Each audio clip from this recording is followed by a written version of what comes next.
Today is Wednesday, May 6, 2020. Coming up on Roland Martin Unfiltered, civil rights groups, friends and family calling for a wider investigation and arrest in the murder of 25-year-old Ahmaud Arbery, shot and killed by two white men in February in Georgia. Why are they not in jail? We'll give you the latest on that story, plus the latest on the coronavirus pandemic, where it continues to stun us all across the country. We'll also have an update on the status of PPP payments. Black businesses, you still have time to file paperwork. Plus, on top of the coronavirus pandemic, we now have murder hornets in the United States. We'll tell you exactly what that's all about. Also, former NFL player Eric Reed talks about the battle for player benefits. He'll join us. Also, in today's tech segment, we'll introduce you to the Virant Network, and comedian Lunel is here with today's comedy break. Folks, it's time to bring the funk. I'm Roland Martin Unfiltered. Let's go. He's got it. Whatever the miss, he's on it. Whatever it is, he's got the scoop, the fact, the find. And when it breaks, he's right on time and it's rolling. Best believe he's knowing. Putting it down from sports to news to politics. With entertainment just for kicks, he's rolling. It's on go, roll, y'all. It's Roland Martin, rolling with Roland now. He's funky, he's fresh, he's real, the best, you know he's Roland Martin now.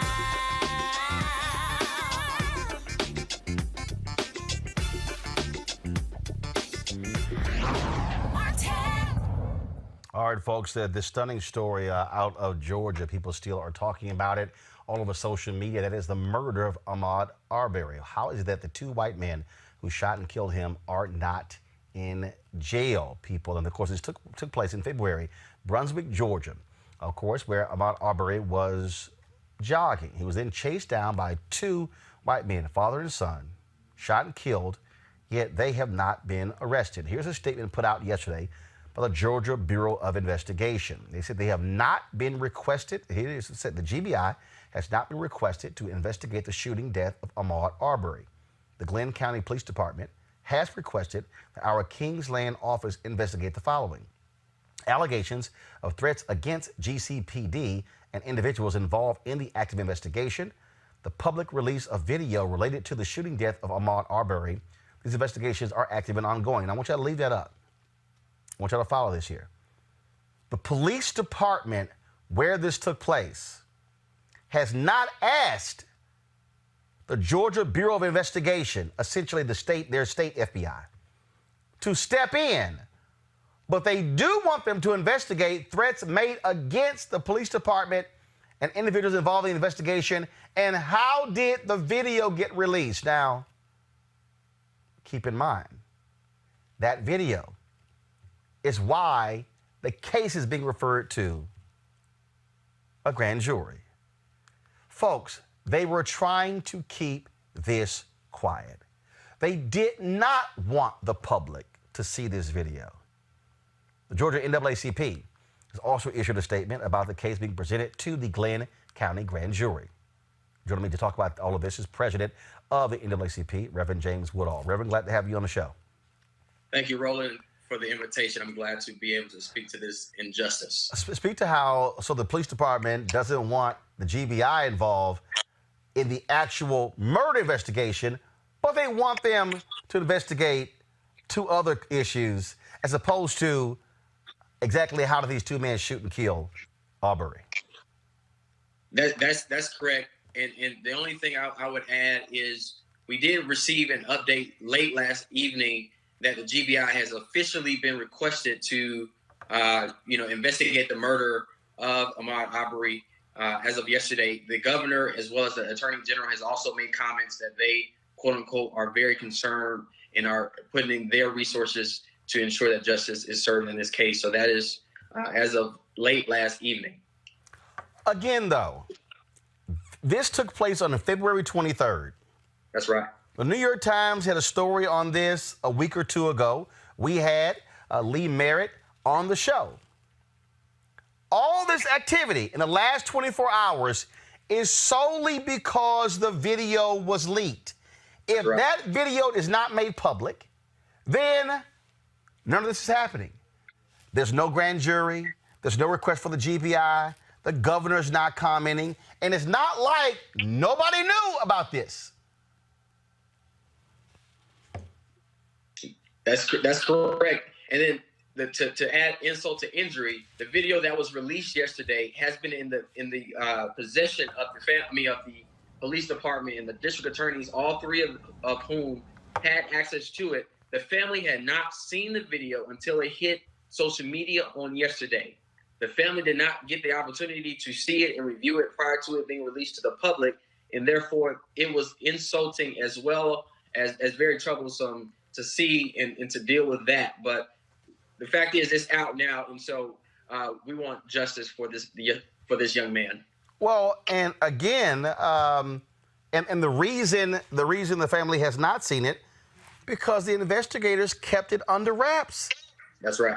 I mean, until it's leaked, no one knew that there was somebody who was trailing. Then the original DA, George Barnwell, says that, oh, the person who shot that video was somebody who was assisting the McMichaels in the pursuit of Arbery. That's correct. That's correct. And that's exactly why the Georgia NAACP, along with several coalition partners, we have all demanded and advised our members and our community leaders to all demand that not only Jackie Johnson, who is the district attorney in Brunswick, that she resign, because this is not the first time she has done what we like to call judicial malpractice. But we also believe that George Barnhill needs to resign too, because who could be that slow and that crazy to put into writing that this was justified? There is nothing in the state statute, there's nothing in the law that would allow for those two men to kill an unarmed black boy who's simply running. So they should not only be disbarred and resign, but they should become criminally complicit in this death as well. So just to, several things. First and foremost, coming in here, Ben Crump, he represents Arbery's father. Lee Merritt is working. Lee Merritt represents, along with Chris Stewart, Arbery's mother in this particular case. We're trying to get Ben Crump on the phone as well. There is no doubt in my mind, there's no doubt in my mind here, that what you have is an attempt by the police, an attempt by these DAs to hope this story was going to go away. The fact that the initial DA, George Barnwell, concocts this whole report that absolves the McMichaels of their involvement, says it was self-defense, they were trying to make a citizen's arrest, and now all of a sudden, it just so happens on the day after the video gets leaked that the third DA goes, you know what, I think there is sufficient evidence to take this to a grand jury. Yeah. It is very traumatic, it's very disappointing, and it's injustice. And we've seen, I mean, you've covered it, time and time again. We've seen it here in Georgia that this continues to happen. 1939, 1839, we've seen these cases, so much of black blood draining our streets. We cannot continue to allow these things to happen. So we need to take up our own community and really just hold the people that need to be held accountable and ensure that justice is served. All right, then. Reverend James Woodall, we surely appreciate it. Thanks a lot. Thank you, sir. Take care. All right, I want to bring in my panel, A. Scott Bolden, former chair, National Bar Association Political Action Committee, Joseph Pignon, Republican strategist and political commentator, Lauren Victoria Burke, NNPA writer. Scott, again, all of a sudden, the DA, I'm going to take this to the grand jury. They have had this video since February 23rd. Yeah, they were going to bury it. The one thing for our viewing audience is to know is that the reason these two people haven't been arrested is because the shooter and his father, the father is a former police officer from New Brunswick or that jurisdiction, and he's a former investigator for the DA's office in Brunswick County or in that area. And so they're going to be given the benefit of the doubt. This really reminds you of Trayvon Martin, if you think about it, Roland, because they called the police, the assailants called the police, and then they got off the phone when she was asking them, what is he doing? He's running. What is he doing? And then they go run in front of him and then confront him with a shotgun, and then a struggle ensues. There's no gun for him. He's running. He's not like running trying to get away. He's jogging. He's a former athlete linebacker for a high school football team. Are you kidding me? So he's dead for running while black, and they were going to bury it. And then the video comes out. And now, the danger in going to the grand jury is this. Listen up, folks, because that grand jury is going to be from people in that community, and they're going to couch it like it was a struggle for the gun, and therefore it was justifiable manslaughter or homicide. But you got to look at what happened before. But for them getting their shotguns and doing vigilante justice, this young kid would still be alive. It's just unbelievable. But that grand jury is gonna get manipulated because they'll indict whatever the prosecutor wants them to indict, and that's simply not going to be fair. That's why the FBI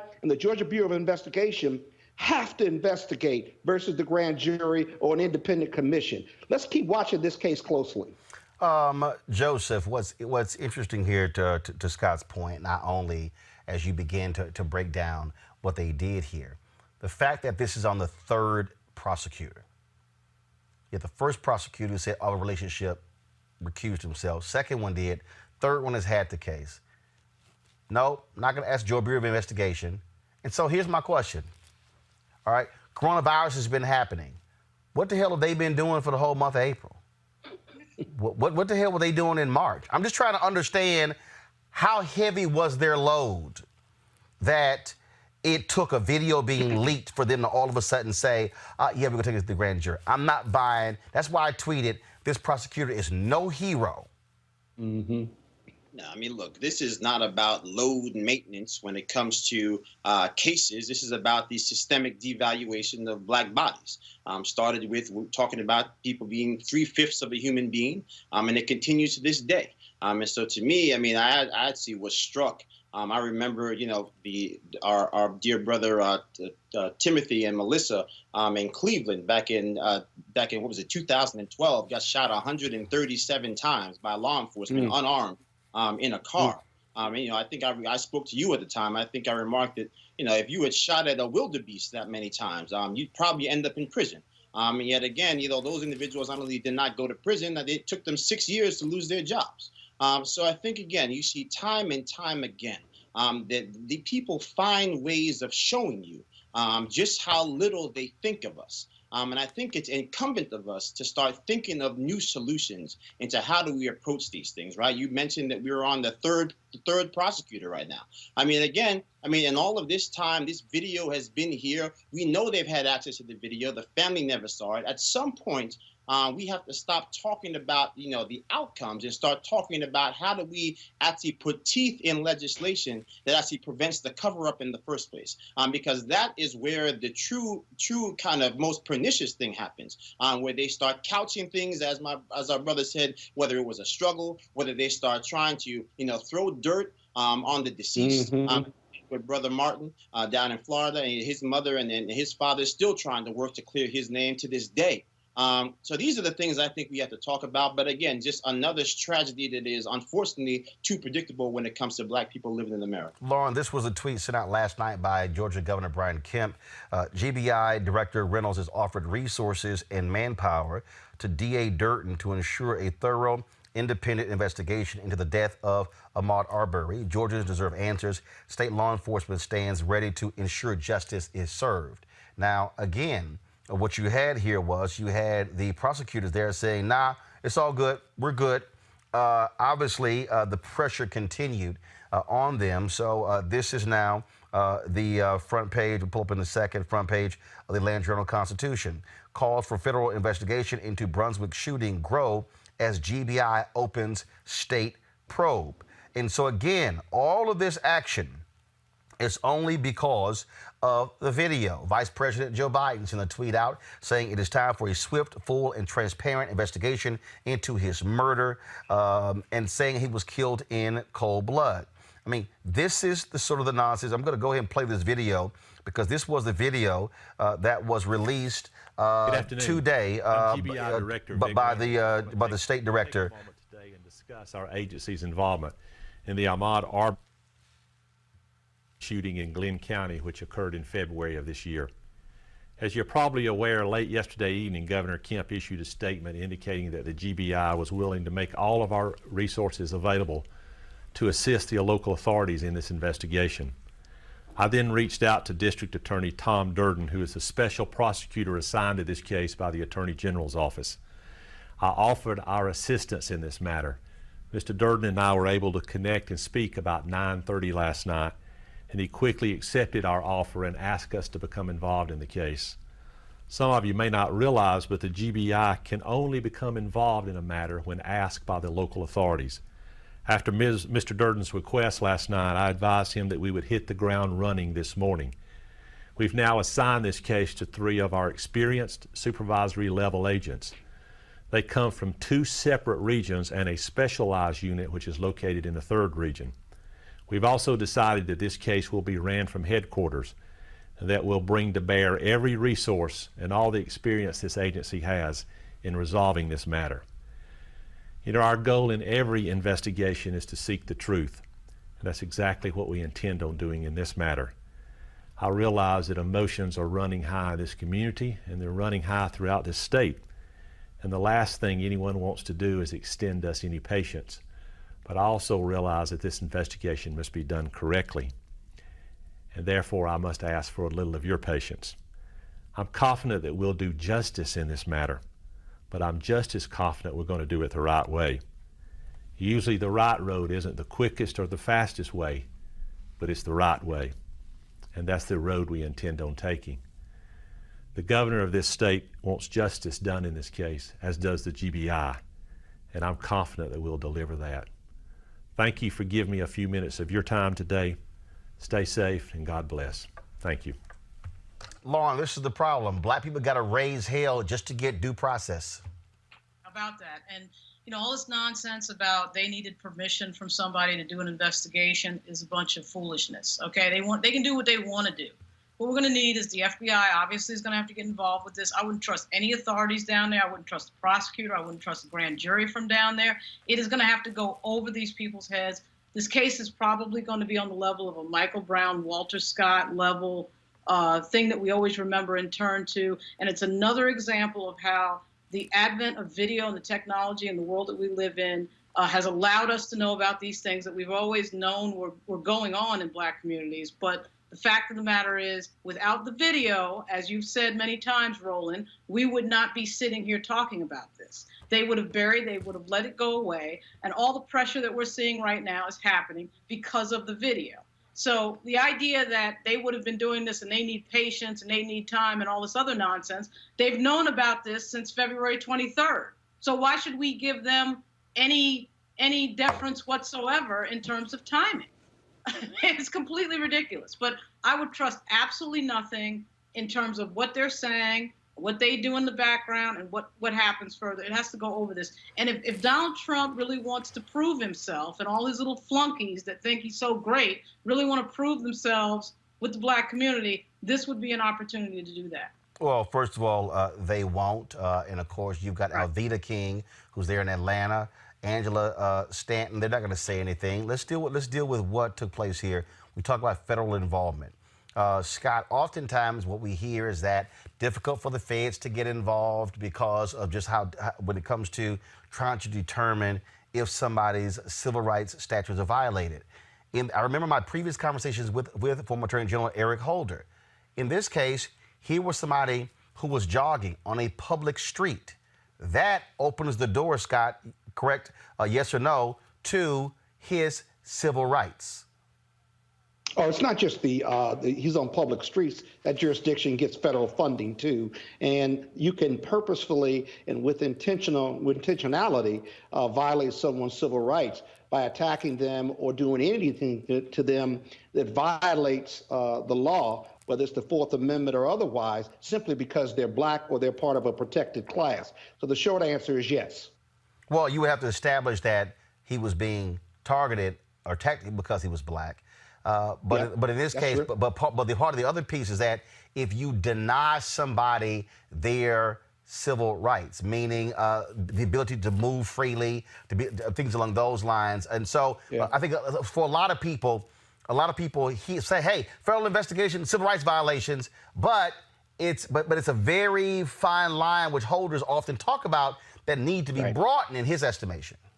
Because how do you show purposefulness, not necessarily a mens rea for criminal conduct, but how do I show that the reason he was targeted was simply to violate his civil rights? It's very difficult because the assailants will argue on the defense side that he was attacked and there was a struggle simply because they believed he was a burglary suspect and he was burglarizing a house being built, even though he had nothing on him and he was running by the house. Even if he ran through the house, the civil vigilantism or the justice vigilantism would never justify that.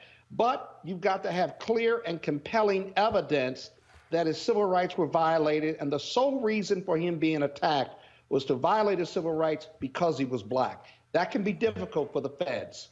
George, Joseph, this DA, George Barnwell, the first one who recused himself, he still, though, laid out the facts of this case, absolving these individuals, the McMichaels of this, stating that they were trying to make a citizen's arrest. This is what the Georgia Code says. Title 17, Criminal Procedure, Chapter 4, Arrest of Persons, Article 4, Arrest by Private Persons. A private person may arrest an offender if the offense is committed in his presence or within his immediate knowledge. If the offense is a felony and the offender is escaping or attempting to escape, a person may arrest him upon reasonable and probable grounds of suspension. So when you look at what that prosecutor did, what he basically gave is he gave actually the defense of these two when he's the prosecutor. I mean, look, it's very clear to anybody with common sense. We talk about the law. What is the reasonable person threshold? The reasonable person can deduce that the only reason our dear brother is deceased now is because he was a member of a suspect class called jogging while You broke up there, so go ahead. You broke up there, so go ahead and repeat it. Your Skype broke up. Go ahead. No, I'm just saying, really, the only thing that made this brother a member of a quote-unquote suspect class was the color of his skin. And so I think that we just have to really dispense with the foolishness, this foolish notion that there was any other reason that he was being stopped, that he was being profiled, other than he was a black person who was jogging amongst anxious people who were pale-faced. That's just the hard truth. So ultimately, the things that we have to focus on right now, how can we get justice for somebody who is not here? How can we actually sit here and continue to watch these images time and time and time again and continue to put our faith in a criminal justice system that repeatedly does not work for black and brown people? I think to your earlier point, it is the time for people who do champion President Trump when it comes to criminal justice to say that criminal. All right, not sure why we keep losing. We keep losing your Skype there. It keeps freezing up there. I want to read this here, Lauren, and this is from the New York Times story. According to a police report, one of the men, Gregory McMichael, said that he saw Mr. Arbery running through his neighborhood and thought that he looked like the suspect in a rash of nearby break-ins. Mr. McMichael, 64, told the authorities that he and his son, Travis McMichael, 34, armed themselves and began chasing him in a truck. Now, Lauren, very basic questions that I would think if you're a police officer or if you're a prosecutor, you would ask. How did you ascertain that he looked like the suspect in the previous burglaries? Were any videos distributed? Were any photos distributed? Was he wearing the same clothing in the video? How did they ascertain that a brother who's running looks like the suspect in a rash of break-ins? Really? Yeah, Did you see so those break-ins? That's the other question. Lauren, go ahead. Lauren and Scott, go ahead. We're about to hear the Trayvon Martin playbook, right? That it was somehow Trayvon Martin's fault that some idiot followed him on a rainy night at night when he's minding his own business, but somehow he is the aggressor and he is responsible for his own death. We're going to hear all of that run of show. It's a complete, it really just harkens back. It's appropriate this week, of course, that Ida Wells got the Pulitzer Prize, and of course she got that for investigating lynchings, because here we are talking about this. We've heard this again and again and again and again and again. It's the same nonsense again and again about how, we got into a struggle and then it's the dead person's fault that they're dead because I chased them and followed them and hunted them down with a gun. Everybody's armed, right? Then they have video, but yet it will be this guy's fault that he's dead. It's complete nonsense. We'll hear the entire thing, not only from the people who are the perpetrators of this murder, but we'll hear it from the authorities, we'll hear it from the investigators, we'll hear it from the cops, we'll hear it from everybody on down, because this, of course, is the legacy of 400 years of American history. There's no escaping that. So we have to get back to the question of how do we put a stop to it? And that comes down to a great deal of political pressure and a great deal of very focused political pressure on specific people who have anything to do with these issues, and the punishment that needs to happen after these things happen. Because we're just watching videos over and over again. We're really watching the same video over and over again, which is really insane, but that's what's going on here. Scott, here's what's very interesting. Barnhill, this is going back to the New York Times piece here.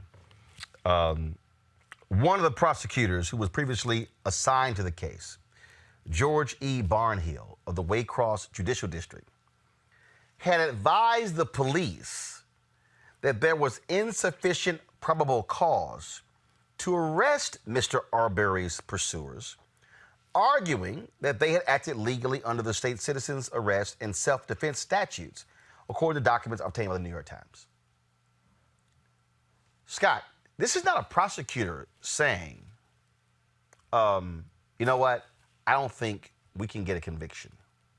No, this is a prosecutor saying you shouldn't even arrest him. Now, the whole point of this here, even if you first of all, getting arrested doesn't mean you are convicted. These two guys haven't even been arrested. Gregory McMichael and Travis McMichael haven't even been arrested, where a judge has set out bail. There are cases where you can get arrested, and then a DA will take it to the grand jury. They may not indict, and then you're fine. They say, you know what, don't even arrest them. Well, as a former prosecutor, as you know, the prosecutor can look at both sides and make that determination. However, they also have the option and the discretion for the police to arrest. Defendants post bail, and then you can take it to a grand jury. But the standard for this civilian arrest is rooted in reasonableness. And if you look at that video and go frame by frame, I do this on this show when these cases come up. I did too. If you look at Arbor or the deceased, he's running, and then he runs away from the truck and runs away from the son who has the shotgun. Then you see around the truck, when he comes past the truck, he sees the shotgun. These aren't police, and the shotgun is pointed at him.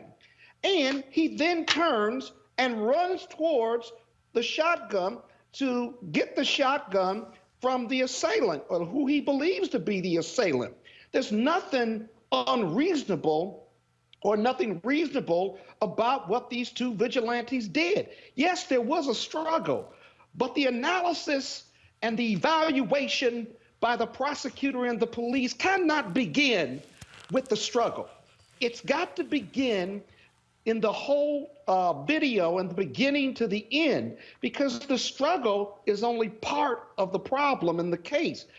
Was it reasonable for them to be there? Did they have probable cause to believe that he was a burglary suspect? Did they see him carrying a TV or something that had been removed? No, they were acting on their dumbness, their presumptiveness, and the fact that there was a black man running in presumably an all-white neighborhood. There can be no defense of civil arrest and their right to do so, but you've got to analyze all the facts, not the struggle. And that's going to be the challenge of the grand jury and the Georgia Bureau of Investigation. And this is what Barnhill wrote, Joseph and Lauren. This was in the Atlanta Journal-Constitution. They were joined by a third man, William Bryan, who lives in the neighborhood where Arbery was killed. In a letter sent to a Glenn County police captain, go to my iPad, please. In a letter sent to a Glenn County police captain, Barnhill wrote that the three men were in hot pursuit of a burglary suspect with, quote, solid first-hand probable cause. Really? Wow. I mean, it's a lie. I mean, Right. the whole narrative for all of this stuff is always predicated on a lie. It's this notion that somehow that the burden must be placed on the deceased to somehow rise from the dead and prove that they are not only a good human being, but also not guilty of the crime for which they were believed to have actually committed, which upon further evaluation never occurred. So I think we just have to, almost dispense with just, kind of talking about it. I mean, it's just heart-wrenching to talk about it. We have to talk about it, obviously, but talking about it in a way as which even now we, here amongst the living, feel as if we have to try to, basically prove what should be obvious to any simple person who cares about justice, who cares about goodness, who has a shred of honesty and compassion in their heart, to say that this young man should not be buried. That he should be here in the midst of this corona crisis to comfort his family, to be with his loved ones, and he's not. And it's solely because of the color of his skin. And until we can say that frankly and begin to organize, not in random marches, not in Twitter hashtags, but to really organize and leverage power in a meaningful way, we are going to keep having the same conversation over and over and over and over again until our eyes fall out, as Lauren alluded to earlier. Lauren, last quote here from Barnhill. He wrote, it appears, iPad please, it appears their intent was to stop and hold this criminal suspect until law enforcement arrived. Under Georgia law, this is perfectly legal. Protesters are also calling for the police chief of Glenn County to step down. Well, Lauren, he's got his own issues. Go back to the iPad. John Powell, who's currently on administrative leave with pay in Glenn County after being indicted on charges of 3 counts of violating oath of office, 2 counts of influencing a witness, and 1 count of criminal attempt to commit a felony. Those charges stem from an unrelated case. Really? Yeah, and of course he's walking around and everything is great. Look, until we get the level of political power that we need to stop these things, they're going to continue. It is built into American history. It is not new.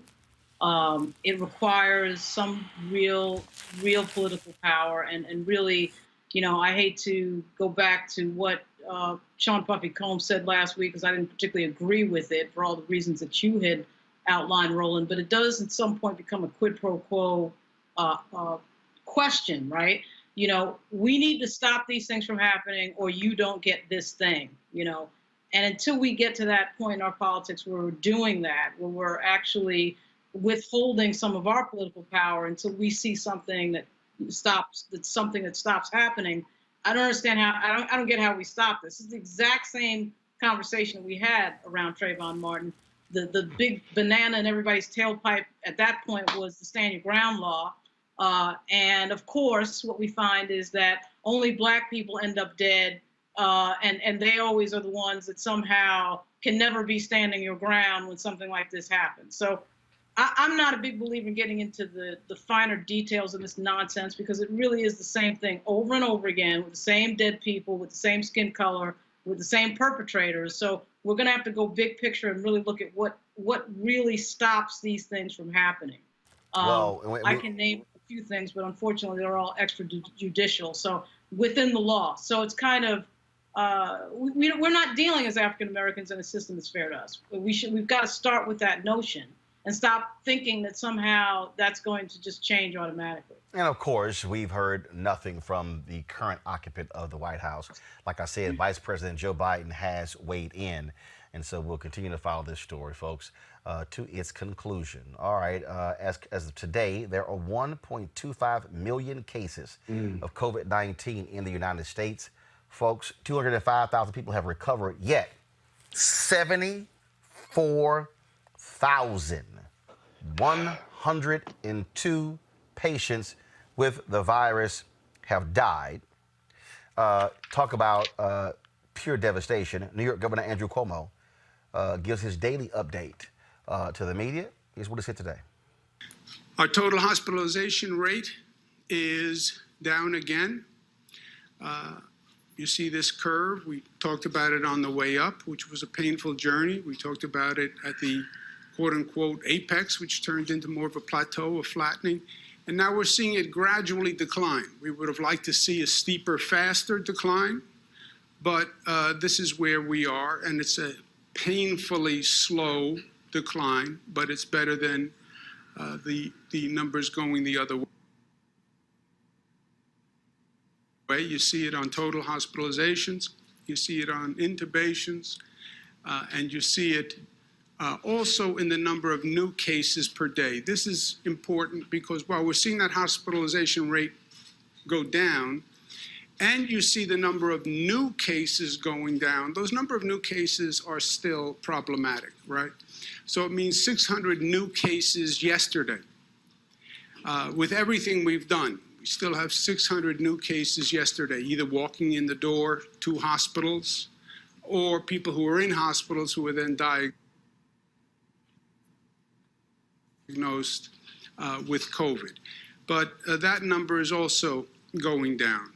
One of the most stubborn situations and the most distressing are the number of deaths, and that is down from where we were, but it's still 232 yesterday, which is an unimaginable and painful reality that we have to deal with. And when people talk about how good things are going and the decline and the progress, that's all true.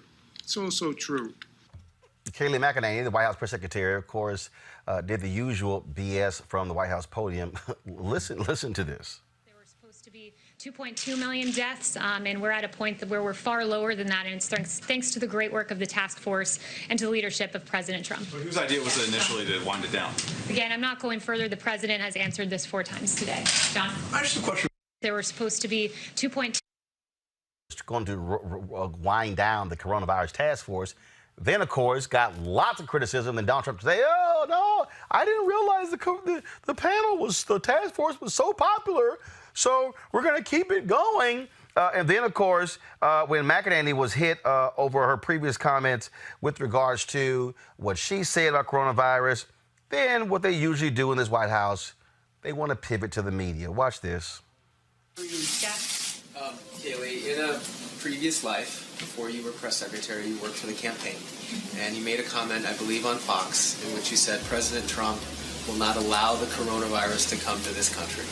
Given what has happened since then, obviously, would you like to take that back? Well, first, let me note, I was asked a question on Fox Business about... So, again, this dancing that they're doing with these people, the dancing that they do is quite interesting, okay? How they play these games with words, how they play the world choice. Then, of course, McEnany comes back to her favorite one, how we're leading at testing.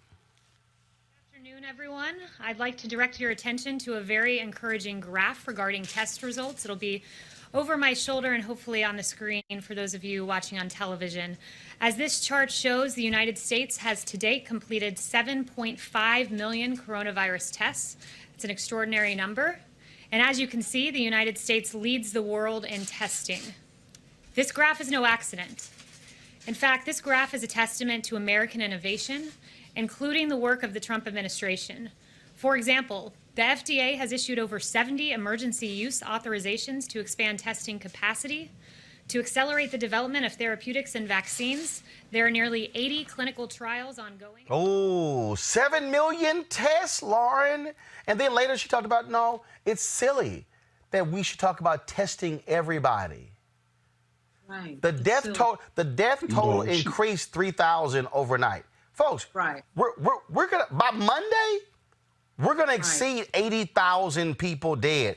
But I love how all of a sudden they're trying to latch onto the initial model of it could be upwards of 2.2 million. Well, you know, it was 2.2 million and we've only lost 70,000, so we've done a great job. Yeah, well, let me tell you, my prediction for this entire thing is that in 181 days, Joe Biden will be elected president. This is one of the worst disasters in American history. I mean, I don't need to say it again, but I guess I should just say it because we're in a Trump segment. This president is deeply incompetent. He is obviously very dangerous. This is the guy that 2 weeks ago told everybody to inject Lysol, into themselves. And his level of incompetence is so dangerous and so deadly, it was bound to catch up to us, and it has caught up to us. Because he could not read an intel report and wanted to talk about vaping, there are 74,000 Americans who are dead that should not be. He could have prepared for this. He didn't. As we know, he closed the office that deals with pandemics that Barack Obama, of course, funded and touted and obviously had operational, because he's stupid. And now he's going to ramp things down because he thinks he can PR his way out of this, which you can't, because there are 74,000 people who are dead and counting. So now what he's going to try to do is try to pretend this isn't happening and get back into some sort of campaign mode, because that's how stupid he is. That's how morally bankrupt he is. Joseph, Joseph, talk about moving the goalposts. The people at The Daily Show, they really did it best. Watch this. Do it. You would have had 1 million people, 1.5 million people, maybe 2 million people dead. But we're going toward 50 or 60,000 people. It looks like we'll be at about a 60,000 mark. 60, maybe 65,000. 65,000 people. 70,000, 75, 80 or 90,000 people. 100,000. And I think we're going to beat that. If we can hold that down, as we're saying, to 100,000, so we have between 100 and 200,000. We all together have done a very good job. Wow, Joseph, great job.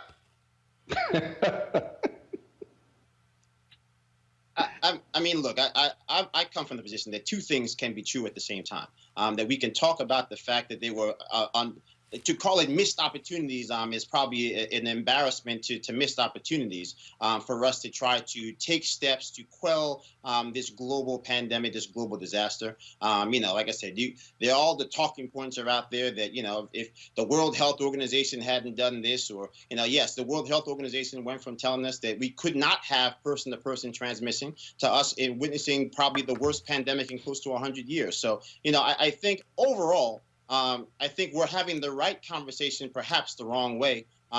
We could talk about the fact that maybe the president didn't tell people to inject Lysol, but he should have some level of awareness that as the leader of the free world, in a world where children will, swallow Tide Pods.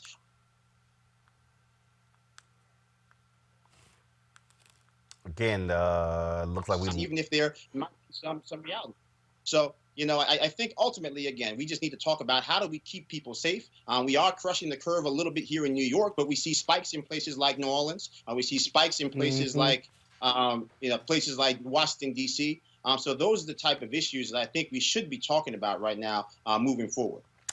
Scott, Trump is a little bit upset at Never Trump Republicans, this Lincoln group who put out this devastating ad playing on the well-known Ronald Reagan ad, Morning in America, many credit with putting him over the goal line. They have a different morning in America. Watch this. There's morning in America.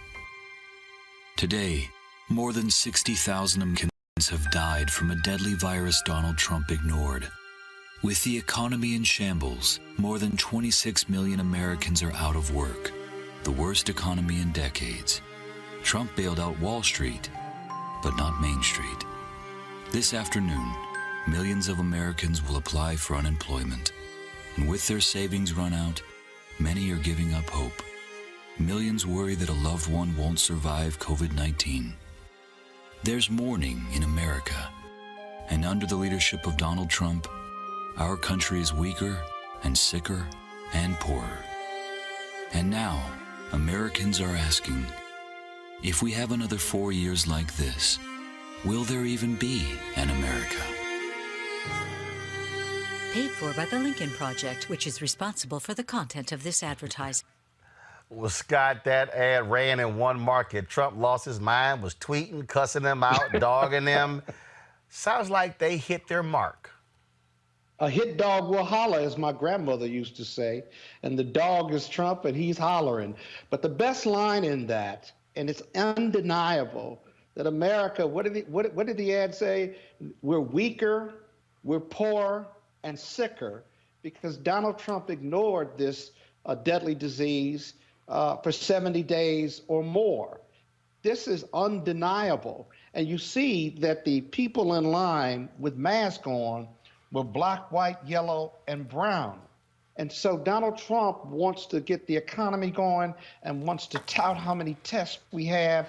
But he had a hand in, it feels like he had a hand in some of these deaths. It's not fair to give him, to blame him for all of it. The disease is deadly.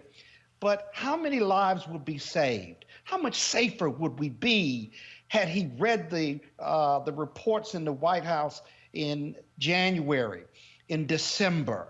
The testing and that chart that Kaylee put up, that's completely misleading. That's what you've done after the fact. Once the disease has dominated American lives and taken American lives, and more than in the Vietnam, and that we have 1.2 million infections because we didn't act swiftly, that we ignored it for 70 days.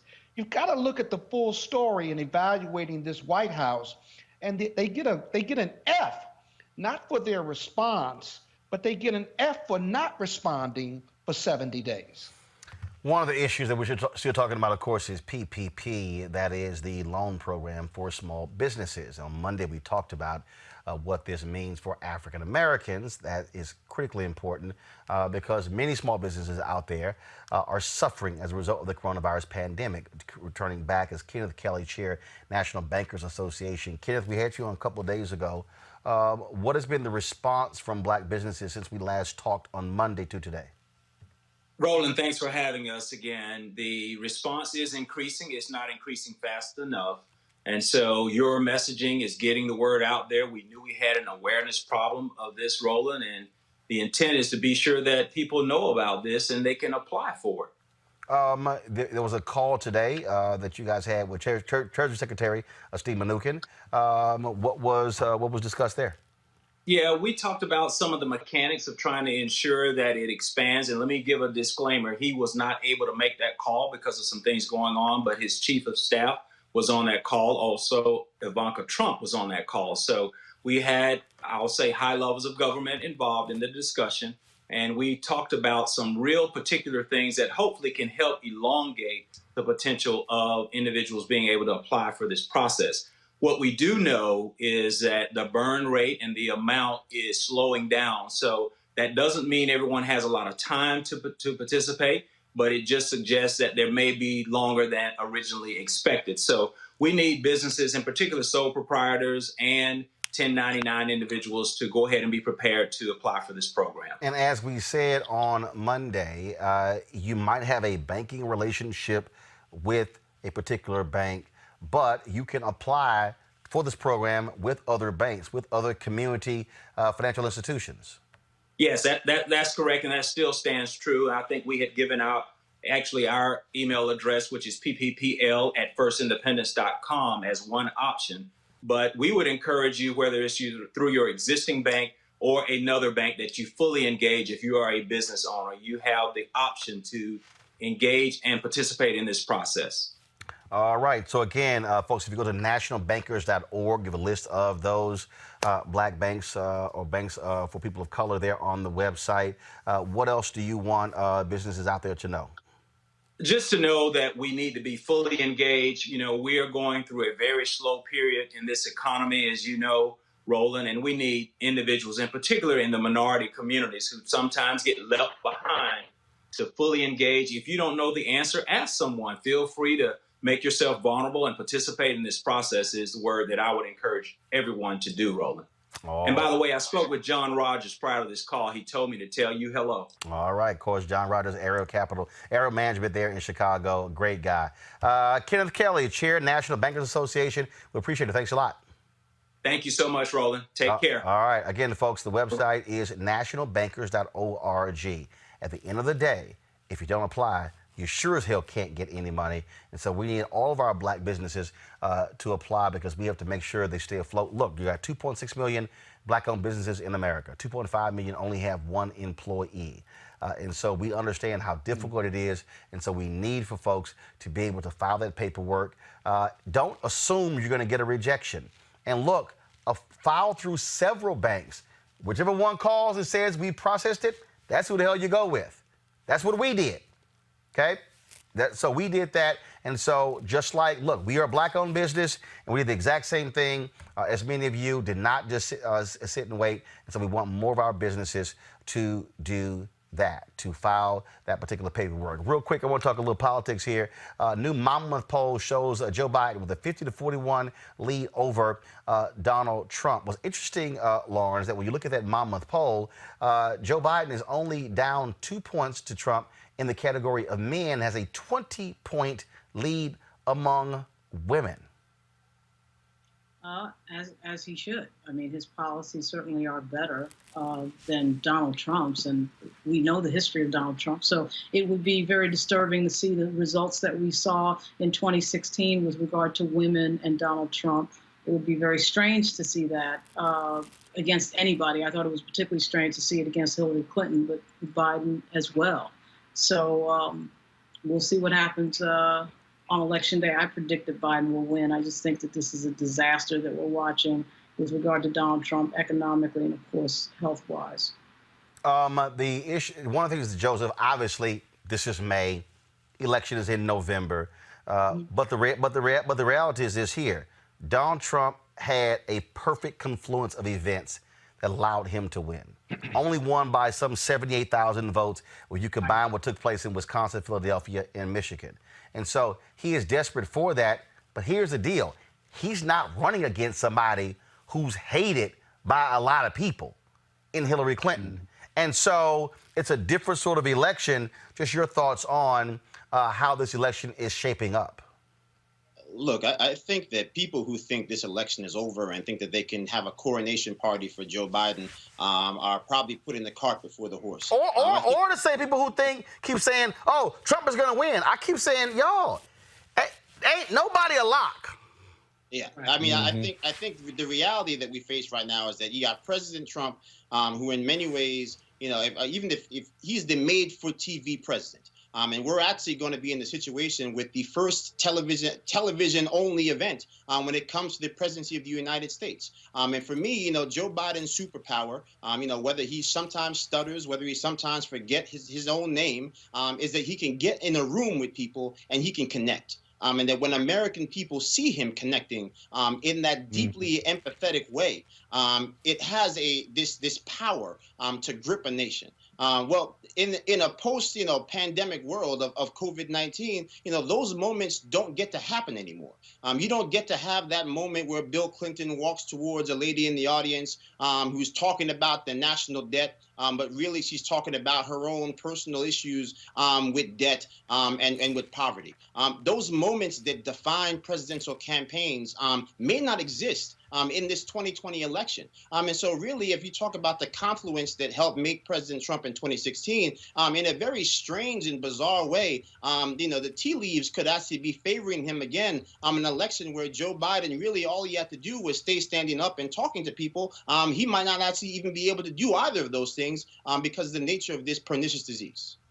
Well, don't forget, I mean, Joseph, I get your point, but ain't like Trump is young. I mean, Joe Biden's got 77, Trump, what, 73?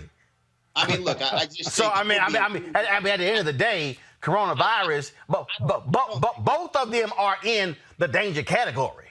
Well, look, I don't think the issue is the age. I think the issue is the vitality.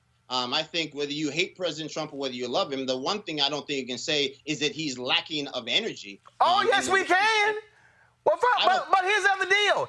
It's easy to have lots of energy when all your ass do is watch TV for most of the day. Hold on. I mean, look, here's the issue. We're talking about real life, and then we're talking about political life. No, I'm talking about real life. Donald Trump is a lazy sumbitch. No, that's not what we're talking about, though. We're talking about how people win elections. And the reality is that you have somebody like Joe Biden, who honestly, I think we're actually watching him in decline. You can't sit there and honestly say that the Joe Biden that announced his candidacy for president has the same vitality of the Joe Biden that we're looking at today. Have you heard? For all of the shortcomings, I think we're talking about two different things. You can talk about all of the obvious Lauren, hold on. Joseph, Scott, then Lauren, go. Yeah, I mean, you can talk about all of the obvious shortcomings about President Trump. We knew them before he got elected president. They've been on full display, most assuredly, during this pandemic. But that has nothing to do with the fact that if you talk about the reasons why people voted for him, the cult of personality, that is very much still there. And I think, again, my point is that the things that people decide elections on, how they feel about somebody, did they have those moments along the trail that galvanized them? I think that the things that Joe Biden does best, he will be robbed of that because of the fact that we're in this situation where you can't have the rallies, you can't have the town halls with the audience members, you can't have those interactions with him and the crowd, talking about Bo, talking about the things that make Joe Biden the Joe that everybody loves. Actually, Scott, that does favor Biden because you can run a far more scripted campaign. What the criticism of Biden has been are the unscripted moments. Yeah, I agree with you. I understand what Joe is saying, but I think you can get to that through TV and the internet. Here's the problem the Republicans will have, and they can have $1 billion, is that every day Donald Trump is showing why he shouldn't be reelected, first of all, whether it's the pandemic or the economy and what have you. The other thing is he can't grow past his 40%. The independents and the moderate Republicans are looking for an alternative. Hillary was not that alternative in 2016. Joe Biden is a reasonable alternative. But black folks are going to come out and vote for Joe Biden. And because Joe Biden connects and he shows empathy across the board. The other thing about that Monmouth poll that you have not talked about is that it shows that he's got a 20% lead on women and that these sexual allegations, whatever you think about them out there against Joe Biden, the one young woman, or maybe it's two now, compared to the 20 against Trump, the Republicans can't drive that narrative because your eyes glaze over. Secondly, because of Biden's empathy and his heart that he wears on his shoulder, I think there's a fair amount of trust by men and women in Joe Biden caring about the best in this country. And you're not going to have the Comey effect. Biden isn't the boogeyman that the Republicans and the White House want to have. And so this ought to be simple. It won't be easy, though. And you got to continue to fight for every vote. And people have to vote to ensure his success. Lauren, look, first of all, again, it's still extremely early. A lot of things are going to be coming out. But here's the deal. Trump was bemoaning the fact that the coronavirus may very well be this election may be a referendum on how he handled this. Here's the deal. If we continue to lose 2,000 and 3,000 people a day, trust me, he can't try to dance around by saying, oh, we did a great job. It was absolutely amazing. Right. 300 people a day in New York, no way. Which, by the way, is the average for the murder rate in New York for the last seven or 8 years, 300 a year in murders. They're losing that a day in New York. He's not going to avoid these stats. It is him who is connected to what just happened with coronavirus. He can't escape it. We're headed toward 100,000 people dead, an unprecedented crisis. And he's rage tweeting about the Never Trump Republicans. I mean, so what Scott said is absolutely correct. It's like every day he's showing us exactly why he should not be reelected. And the fact that Hillary Clinton wasn't even all that great of a candidate and still gets 3 million more votes than he did would tell you all you needed to know. I mean, Biden is not going to have that problem. He's not going to have the Pennsylvania problem. He's not going to have the Wisconsin, Michigan problem. All he has to do, really, my view, is stay upright. And not only do I think the presidency is going to be won by the Democrats, but I think they're going to get the Senate, because there's 3 seats that are looking shakier and shakier. And when you got your top of the ticket being an idiot on a daily basis and reminding everybody why they shouldn't be elected, that typically filters down into places like Colorado and Maine, and I just think, and probably North Carolina, and I think they're going to lose the Senate over it, because this isn't going to change anytime soon. Democrats pick up 4 seats. They take over control of the United States Senate. We'll certainly see what happens. All right, folks, you've seen this story. Roughly 2-inch-long insect known as the murder hornet has made its way to the United States for the first time ever. As if we don't have enough to worry about. Just the nickname of the Asian giant hornet is enough to make you panic. Well, exactly what should we do? Entomologist Dr. Samuel Ramsey joins us right now. All right, Doc, should we be worried about this damn murder bug? Well, that actually depends on who you are and what you like to do for a living. Okay. So everyday human beings probably don't need to be worried about what we're calling the murder hornets. And it's the Asian giant hornet, but now that they've gotten this publicity around the name murder hornet, it's all that anyone can talk about. They're typically found out in forested areas. And so if you happen to be a hiker who enjoys hiking in forested regions, there might be something for you to talk about there. And if you're a beekeeper, so beekeepers have would have some concerns if these hornets make it to their area of the country. Nah, Doc, I ain't keeping no damn bees. Well, so I'm a golfer. You might want to think about it. I'm a golfer. I'm outdoors. So is that an issue? Is that an issue? So first of all, the first thing that needs to be said about this is that we have only found the murder hornets in 1 state in the United States and only a few colonies. Where was that? So Where was that? At Washington State. Oh, so it's an invasive species. Hold on, don't worry about it. Not many black people there. I'm sorry, go ahead. I'm messing with you. Go ahead. It's an invasive species. And so since it's from Asia, right now we are watching the spread of this organism. We're hoping that we'll be able to slow the spread of this creature. And what a lot of people have been asking me is, well, what exactly would speed up the spread?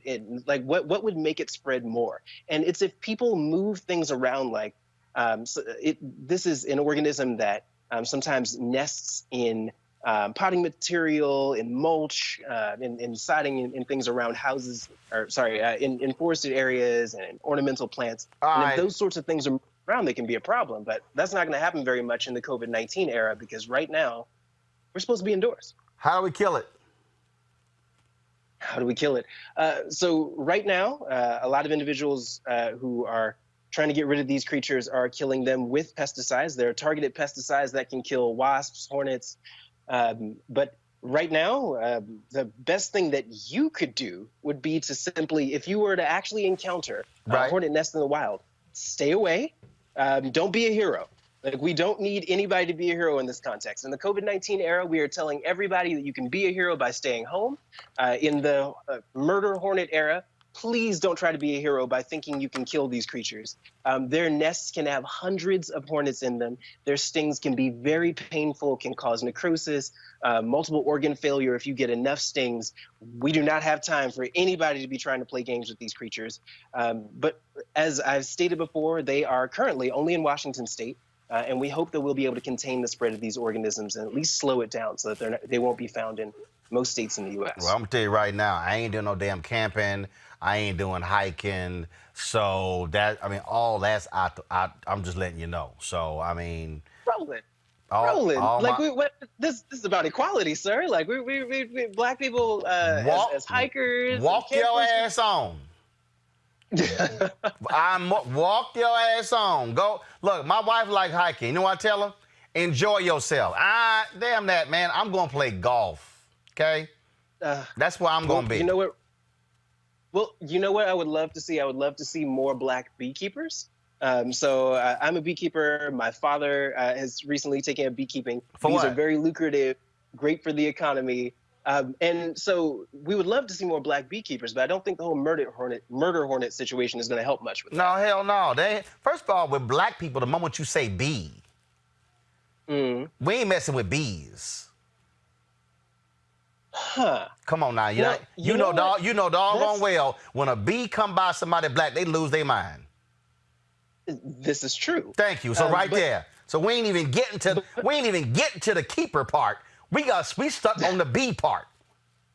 But consider for a moment. This is an element of the economy that we're not a part of at the moment. Right now, $18.2 billion a year come in through the pollination of honeybees. Without them, we wouldn't have a good 3/4 of the fruits and vegetables we eat on a regular basis. They're an incredibly lucrative organism. All you need is a bee suit, and you never have to worry about being stung. So at this point, I think that it's a shame that when I go out and give presentations to beekeepers, I'm the only brown person in the room almost every place I go. All right, black people. All y'all who are on YouTube and Facebook and Periscope watching right now, if y'all want to go mess with some bees, y'all call Dr. Samuel Ramsey. So, Doc, why don't you go ahead and tell them how they can contact you if they want to run around and play with some bees? Absolutely. If you want to run around and play with some bees, you can find me on Instagram at sammy.david. I can give you information there. You can find me on Facebook, search Samuel Ramsey. I am the brown one, leaning on a bee colony. And if you are interested in honeybees, remember that they are a fascinating organism and they are essential to the environment. And so us making sure that we preserve them is us making sure that we preserve our planet and our way of life. We wouldn't have so many amazing fruits and vegetables that we consume on a regular basis, and the meat that we eat on a regular basis, because many of those animals are fed pollinated plants. So, Roland, if you like food, you like bees, sir. That's cool, but I ain't got to be a beekeeper. Tamika Coleman on YouTube said my daughter wanted to be a beekeeper, so it's not all blacks rolling. Tamika, that's great. You can call Sammy. Y'all can work that whole thing out. Thank you, Tamika. Look, here's the deal. I ain't got to do what everybody else do. I can enjoy the fruits of y'all labor. So y'all go ahead and be the black bee and go and get some honey and knock yourselves out. Dr. Sammy Ramsey, we appreciate it. Thanks a lot. Glad to be here. Thanks, Roland. All right, folks, real quick break. When we come back, we're going to talk to NFL player Eric Reed, his attorney, about their fight against the Players Union when it comes to benefits for fellow players. You're watching Roland Martin Unfiltered. Back in a moment. You want to support Roland Martin Unfiltered? Be sure to join our Bring the Funk fan club. Every dollar that you give to us supports our daily digital show. There's only one daily digital show out here that keeps it black and keep it real as Roland Martin Unfiltered. Support the Roland Martin Unfiltered daily digital show by going to RolandMartinUnfiltered.com. Our goal is to get 20,000 of our fans contributing $50 each for the whole year. You can make this possible. RolandMartinUnfiltered.com. Last month, the National Football League Players Association ratified a new collective bargaining agreement with the NFL. The agreement will run through the 2030 season and provide players and owners labor peace during an uncertain time for the country. The players' vote was close with 1,119 players, 51.5% voting in favor, and 959, 48.5% voting against. Also, I understand some 500 players didn't even vote. What the hell were they thinking? But a win is a win. A majority by one vote would have had the same impact, of course, as unanimous vote in their favor. Then the 456-page deal was passed. But if the players vote on the right deal. Joining me now is Eric Reed, who's a free agent, and his attorney, Ben Meiselas. Is correct? Meiselas, is that it? That's it, Meiselas. Meiselas. All right. Glad to have both of you here. Eric, I want to start with you. You've been quite vocal with your comments on social media, talking about this deal. I've seen accounts by the wives of NFL players, former players who say that they're going to be hurt by this and they're freaking out because they are the caregivers. And so what has been your main objection to this deal? Well, initially, I got a random email saying that I needed to vote on the deal. No heads up at all. And I had no clue what I was voting on. So I asked Ben to review it for me because I'm not a lawyer, and it's a contract, 546 pages. And through his revision and his review, he found a litany of issues that he thought would impact players. So one being the change to disability payments. And then after the vote happened, Ben recognized that there was a change to language that we had voted on. And so, but even when it came to that language, what I keep hearing from these wives is they felt that this deal gives short shrift to these players, and many of them dealing with some serious medical issues as a result of their playing days in the NFL. Yeah, and so one of the biggest problems are that these guys sign total and permanent disability agreements to receive their health benefits. Now, this means that they can never work because of their disabilities. The contracts that they signed to receive these benefits were for life. And now the NFL and the NFLPA are going back and retroactively changing that language and saying that it is no longer for life, among other things, which Ben can speak to more in depth. Ben, go ahead and jump in. Yeah, I mean, look, one of the most important things of any union is not just to protect your most powerful members, but to protect your most vulnerable members. And one of the most shocking things is at all aspects, the quote-unquote trade-off they made was drastically reducing disability benefits and reducing disability benefits from a $250,000 a year cap to $48,000 to applying offsets to players who are guaranteed certain disability benefits for life that drastically would reduce their monthly payments that they were promised, and also mischievously changing the definition of the very word disability. Normally, it was based on what the Social Security Department claimed. If you were disabled by the government, that was good enough for the NFL and the NFLPA. Now, the criteria is going to be made by the disability plan, whether or not you're disabled. And we've heard from players, people who can't even walk down the block when you didn't have the Social Security qualifier would be claimed to be perfectly fine and not disabled. So the Social Security qualifier was critical. And so really you've thrown these disabled players completely under the bus. You've called them a trade-off, and the NFL has built their league in billions of dollars off the backs of these players from the 80s and 90s. And so we sent our legal letter. You know, Eric held these incredible town halls that he can speak to where the wives spoke.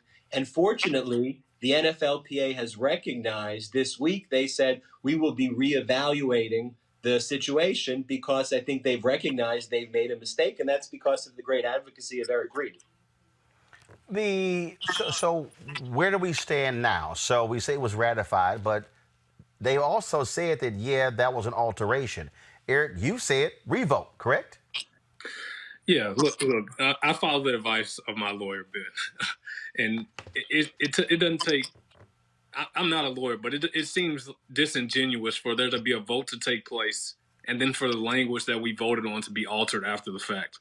It doesn't seem right. It doesn't seem legal. And according to Ben, it's not legal. So something needs to be done about it, whether we revote or nullify the CBA. Something has to be done here. Ben, is it going to happen? Is it a long shot? You know, the good news is, as I've said, it's a step in the right direction. Initially, reflexively, the NFLPA and NFL, criticized Eric, but kind of once again, Eric is right, and they recognize that they've made the mistake. So as I said, it's a step in the right direction that the president of the PA said we will be reviewing and reevaluating the decisions we've made with disabled players. That came out as recent as early this week. But as I've, said in interviews, those are just words. And we've heard idle words from the union over and over again. And I've made it very clear, we will be bringing a legal action if those are just words. If they want to do the right thing, they want to help permanently disabled players, they want to restore the benefits that these retired disabled players were promised, I'm not going to file an unnecessary legal action. But if it's just idle words and a PR stunt, and they say, hey, we're going to reevaluate and do nothing, of course, we're going to sue them. I don't think it's a long shot. Hey, when you change a contract and you change a comma or a period in contracts in the law that I do, you have to flag that and say, hey, I'm making an alteration. When you make a change that reduces disability benefits for 400 players and you claim that to be non-substantive, I've never heard of that before in my life, yet alone where the impact is so substantial, which is precisely what they did. So is it a long shot? No, I think it's logical. I think it's legal. And I think that's why the PA has recognized it. And I think we all have to thank Eric Reed for bringing this to the attention and bringing it to the forefront again. Questions for my panel here. First, I want to go to Scott Bolden. Scott? Hey, you all, Scott Bolden here. Hey, Ben, you and I both know edits or corrections for typos happen all the time in contractual negotiations when there's a final product. But this is a really huge and important issue because there are more offsets for players who filed before 2015 than after 2015.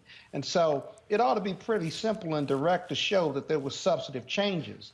The real question is, do you go to the NLRB that historically will take forever to change this, or do you just go to federal court and seek a temporary restraining order or a permanent injunction?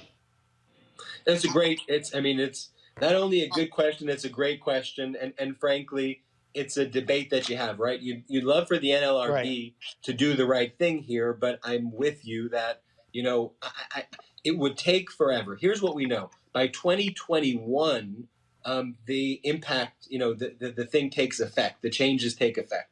So it would not necessarily be a preliminary emergency injunction, especially given court closures, given COVID, but it would certainly be injunctive relief. And as we got closer to that 2021, the necessity for an emergency, based on my analysis, would seem to be triggered. So it will get to an emergency position soon. So I think it looks more and more like a TRO. And I think it's framed very simply, which is what you discussed. You made a dramatic change that impacted the lives of hundreds of people and reduced their disability. You want to claim it's non-substantive? I think any logical reading would be it is substantive. Judge, make a decision and restore these benefits and excise that provision. But the other thing is, what's interesting about this case, Roland, is that the NFL and NFLPA, neither one of them want to go back and do this, and they probably got their own reasons. And so we ought to watch this case closely. Yeah, $12 billion. Right. That's why. Lauren Victoria Burke, your question for Ben and Eric Reed. Yeah, Ben and Eric, how you doing? I was going to ask a question like that.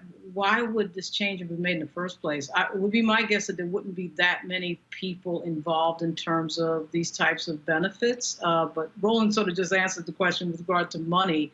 But I'm wondering, does anyone have any clue about why this change was made or when it came up? And Eric, on a personal note, I really enjoy your Instagram, particularly your last photo 9 hours ago. But does anybody have any idea why this came up? Yeah, I think as the science has evolved, it's become clear that essentially 100% of retired players will be retired disabled players, and many of them will be permanently disabled players. So I think the owners and the PA looking at these issues, especially in light of the concussion cases, see this as an area that could be potentially very expensive for them and can to their profits. So that's why you've had this push to have this incredibly long CBA, 10 years, and to lock in caps, because I think they realize that the science is going to show that if you have hundreds or thousands of players claiming disability, potentially for $250,000 a year for life, which was promised, that they think that's going to cut into profits.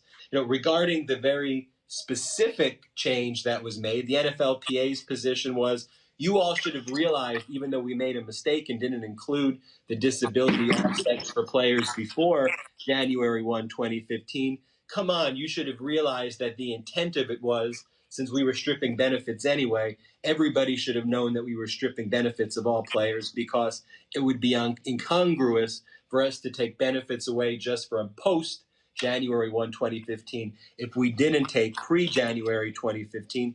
And frankly, I think that's a ridiculous legal argument to be made. But I think that's the bigger picture argument and the micro argument to answer both of your questions. Go ahead. Thank you. Yeah, Eric, my question, Joseph here, just my question for you specifically. I think it's well documented, kind of the malfeasance of the NFL We talk about, this is a league that you can sign a multi-million-dollar contract on Monday. They can get tired of you on a Tuesday and kick you out the door penniless on a Wednesday. So I think that is obviously, this has been the case my entire life, certainly your entire career. But, I think my question, is more, how do we keep getting here? And specifically when it comes to the NFL Players Association Union, and forgive me for maybe putting you on the spot, but this is obviously the most violent sport on the planet. We're talking about a multi-billion-dollar multinational organization. How is it that it seems to me that we keep finding ourselves in a situation where, for one reason or another, the union hasn't found a way to protect its most vulnerable members? Well, I think that's exactly it. It boils down to union leadership. Demore Smith was in charge of negotiation on the last CBA, which people said was the historically worst CBA in the history of sports. And we're right back here again with this CBA. It boils down to union leadership. And so, I think, go ahead. No, Joseph, go ahead. No, I think to that point, again, to me, how do you change that, right? Because I think to me, I think whether you're talking about a neighborhood or whether you're talking about a family that is that fraternity of the NFL, at some point, I know you're not the only person who feels this way, right? And so at some point, how do you get to a point where you can galvanize, enough people to say that, we're not going to be treated, basically as, at-will employees by a multi-billion-dollar organization. Even back to the contracts, not to harp on it, but if you were planning a wedding right now, there are catering halls right now that won't return deposits for people who are trying to plan weddings, and we have people who are going to be permanently disabled, and they can't even get their just pay and their just due. So, to me, again, I don't know if you have the answer, but maybe somebody has the answer. How do we get enough players to realize that things are bad enough that they need to not only take care of themselves, but also take care of future generations of NFL players?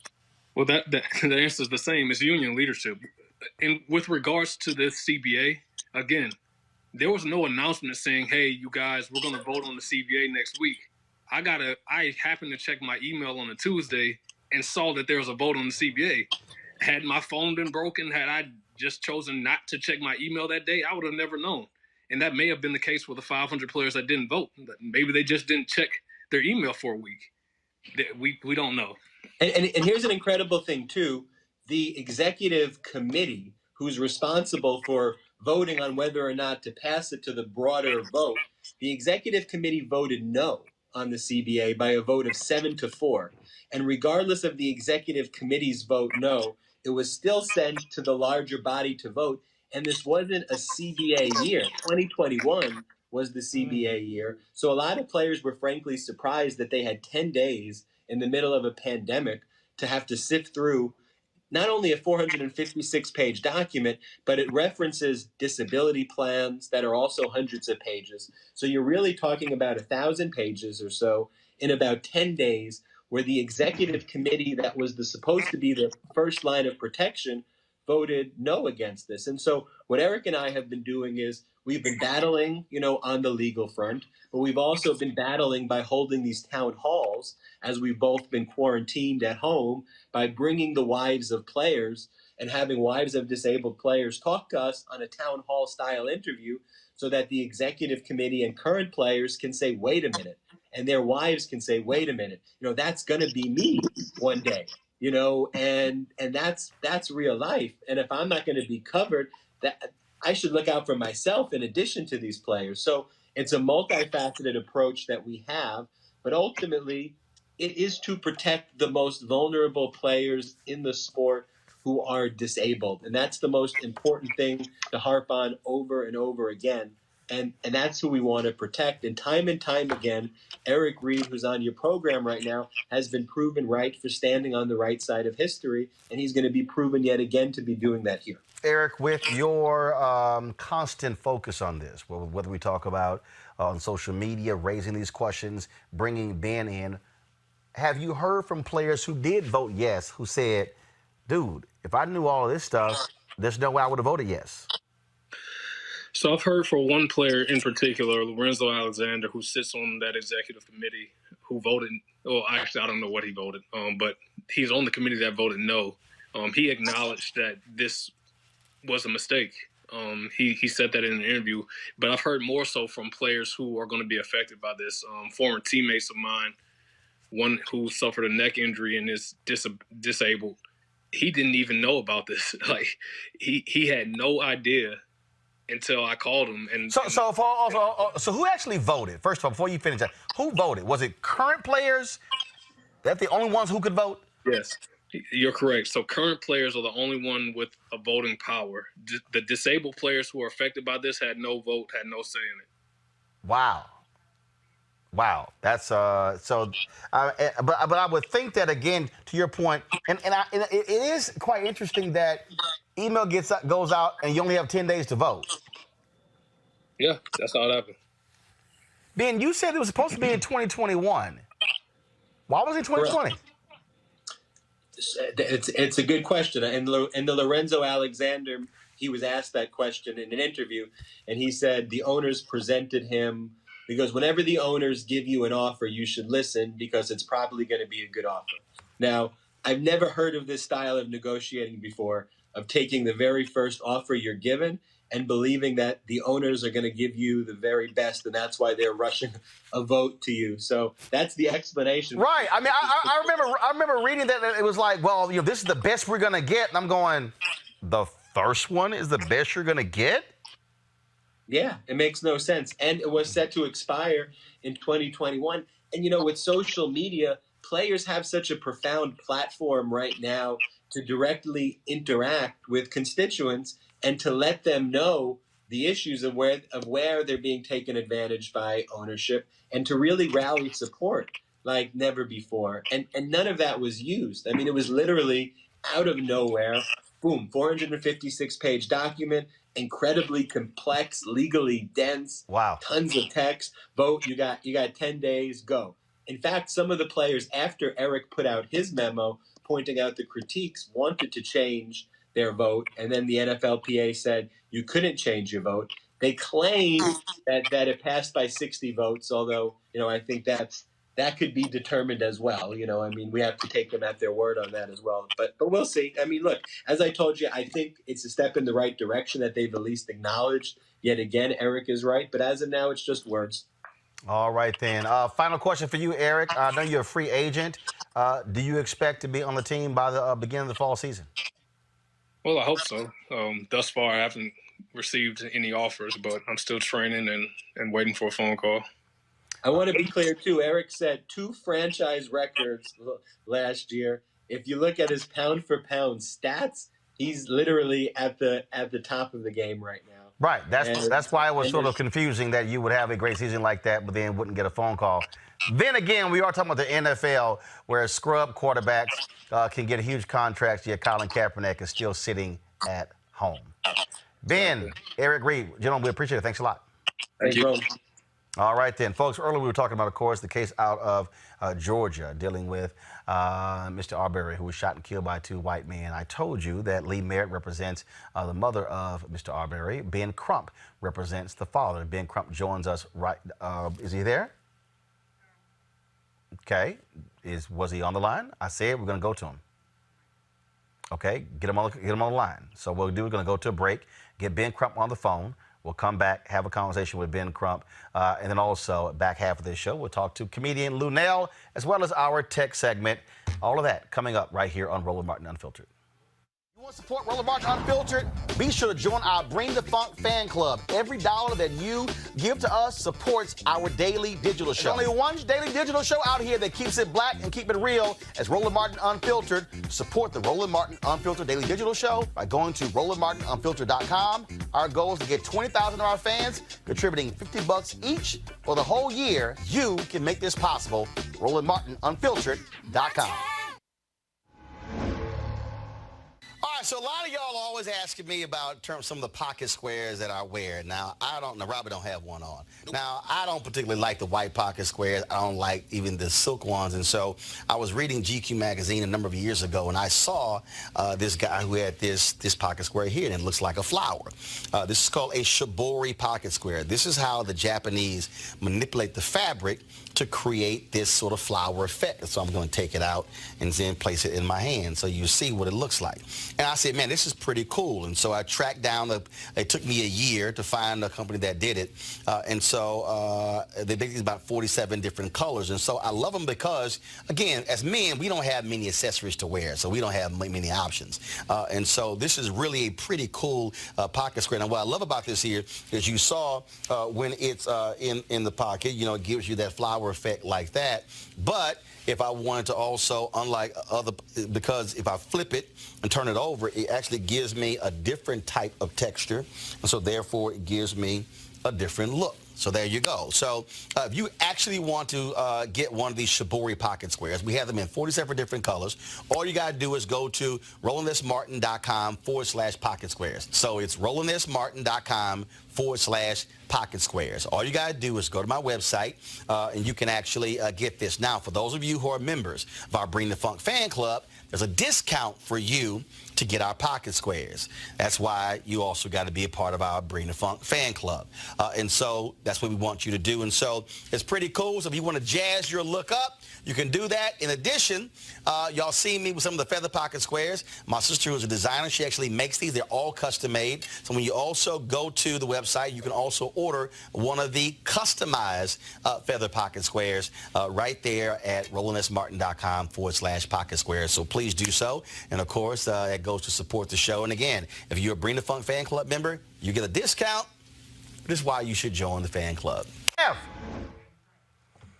All right, folks, joining us right now is attorney Ben Crump, who represents the father of the black man shot and killed in February. Ben, glad to have you back on the show. Hey, thank you so much, Roland, always. We talked about this thing earlier, and again, the explanation being offered by these DAs makes no sense. Frankly, they are only moving. They're only taking into this action because that video got leaked. Absolutely, Roland. And you have to remember, Greg McMichaels, the father and this father-son duo who executed this young black man who was only jogging in broad daylight, was a detective for the district attorney in that district for 30 years. So you know he have a lot of relationships with the local law enforcement community, and I don't think they ever intended to arrest this gentleman until that video came out. And so in terms of what's next, now we have the Georgia Bureau of Investigation say they're launching an investigation. The DA say they're going to take it to the grand jury, but you can't impanel the grand jury until June. And so now you have other people who are calling for the feds to step in. Absolutely. And Roland, we reject that excuse that they can't arrest anybody until June 12th. You know, when you think about what they consider essential services in Georgia, like tattoo parlors, alcohol bars, and bowling alleys, why isn't it essential that we get justice for the execution of an unarmed young black man who was simply jogging in his T-shirt and shorts, no burglary weapons, no burglary mask, any of that crap? Why can't we get justice for him? And there is enough probable cause in that video that we see with our own eyes to make an arrest. Black people are arrested all over Georgia with far little than that video. Questions from my panel. First, Scott Bolden. Hey, Ben. Scott Bolden here. Hope you're safe and sound. Glad you're on the case. Let me ask you this. Is the judicial system or the grand jury system there, are they impaneled or at least available to be impaneled? Because you're right, Georgia is one of those states that's open and trying to be open. And here in D.C., you know, you have speedy trial requirements, you have grand jury requirements. The justice system can move when it wants to move. Would a panel be available? Could the justice system or the prosecutors move quickly to do that before June 12th? Scott, it's always good to hear you and your legal acumen. And you're absolutely right. It's a matter of will. This is an executive order by the governor of Georgia, who, based on his executive order, opened everything else back up. So if he wanted to, they could have this grand jury impounded and respect social distancing. It's just a matter of will. And I always believe it's like Dr. King said, justice delayed, justice denied. They're hoping that we will forget about it, Scott. Yeah, but they could go out and arrest him right now. I mean, the DA could authorize the police to arrest him, hold a bail hearing, and then put him in the grand jury later. It happens all the time, all around this country. There should be no delay here. Absolutely. And the Georgia Bureau of Investigations can do it. In fact, we expect them to do it and not wait on June 12th, because they are supposed to be operating completely independent, completely divorced, they said, of anything that the local authorities have done. So if that is indeed the case, and they watch this video with their police power, Roland and Scott, they can go arrest these murderers, this deadly father and son duo right now. Joseph. Brother Krupp, thank you so much for joining us. Obviously, you know, it's bittersweet because obviously you're a tireless advocate for justice, and yet at the same time, I feel like, you know, every time we encounter something horrific. And so I think, you know, to me, you know, how can we focus on getting the average person to understand kind of what our colleagues have been iterating talking about all day, which is that, you know, people are being arrested every day for foolishness, even in the midst of this corona crisis, right? And that, you know, people have arrest warrants issued, you know, for parking tickets. So, you know, just trying to talk about that in a way that people at home can understand that, you know, there is absolutely positively no excuse for the fact that these people have not been brought to justice, or that at least not in the queue for justice to occur. Exactly, Joseph. Two things. Number one, as I articulated in my book, Open Season, the legalized genocide of colored people, over and over again, they engage in what I call the intellectual justification of discrimination. And that's all that is happening right here in Brunswick, Georgia. Because as Marcus Arbery, Ahmaud's father, said, if the shoe was on the other foot, and it was him and Ahmaud in a pickup truck with a shotgun and a .357 Magnum chasing a young white man jogging in the neighborhood, and they kill him, they would have been arrested that day. There is nothing that can convince him that they would not have been arrested. And so Mr. Marcus says it's just not fair that Greg McMichaels gets to enjoy his son and his presence, while on Friday, which would have been Ahmaud's 26th birthday, he can't enjoy the presence of his son on this earth. So it's just disingenuous what they're saying, why they can't go make an arrest. Hopefully our people won't keep falling for the banana in the tailpipe. When they want to arrest people, they arrest them. They don't want to arrest these guys. Lauren Victoria Burke. Hey, Ben, this is Lauren. My only question for you, and thank you for all your great work, is when are you filing the civil lawsuit? I mean, I trust nobody down there. I don't think any justice is going to be done. So I'm just wondering, when do you file the civil lawsuit? Do you wait until these people do their typical dance, or do you do it now? You know, unfortunately, even though we can file a civil lawsuit, we've looked at the assets. They have hardly anything. The real push, and we don't mind bankrupting them, Lauren, but the real push is to make sure that they are held accountable, that they are in prison for the execution of this young man. And so if we don't get them to go forward with charges, we will certainly file a lawsuit, as Scott knows, to be able to get discovery to help bolster our position and gather evidence that otherwise we probably couldn't get, to say, you have this ground to arrest them, and you have this ground to arrest them, and you have this ground. You know, Roland, that we believe, as we observed that video, that was a single pump shotgun. And we believe that each time he shot that gun, he literally had to pump the gun. And we believe each time he shot that gun should be another charge for murder, because we think this case reeks of malice aforethought. When you get in a truck with a shotgun and a .357, you know, that's what they use to take elephants down when they escape the zoo, a shotgun. So to have that shotgun and say, I'm going to encounter this young black man, we think he had evil intentions from the beginning. All right. All right. Ben Crump, we certainly appreciate it, sir. And we'll keep following this story. Thank you so much, Roland Martin. Thanks a bunch. Also want to thank Scott Bolden, Joseph Pignon, Lon Victoria Burke being on today's panel. Folks, we appreciate it. Thanks a lot. Thank you. All right. Thank you, Roland. All right, folks. Every week we feature a tech segment on the show designed to keep you up to date on the newest, most cutting-edge technology being developed by African Americans. Today, we're looking at Vire Network with its president, Lamar Say. Lamar, how you doing? I'm good. How you doing, sir? Doing Thank great. you for pronouncing the name right, too. So, first off, explain to folks what exactly is Vire Network. What is it? Vire is a distribution outlet similar to a Hulu or Netflix, where we distribute everything from shorts and features to documentaries, TV shows. We also do live stream events, concerts, and things like that, and also music videos. So we're in over 107 countries right now. We're available on all major outlets from Roku to Apple TV to Android, iPhone, and so on. And so when you talk about the content, what type of content we're talking about, and you talk about like Netflix, but is this a monthly cost or is it free and open? No monthly cost. It's free. Everything is free. So we're ad-based.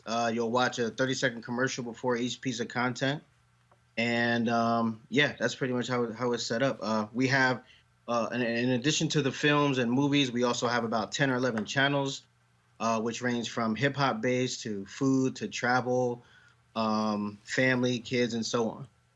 Obviously, OTT networks are really growing across the country. People are gravitating towards them. Cord cutting is significant as well. And so when did you get the idea to launch Vire?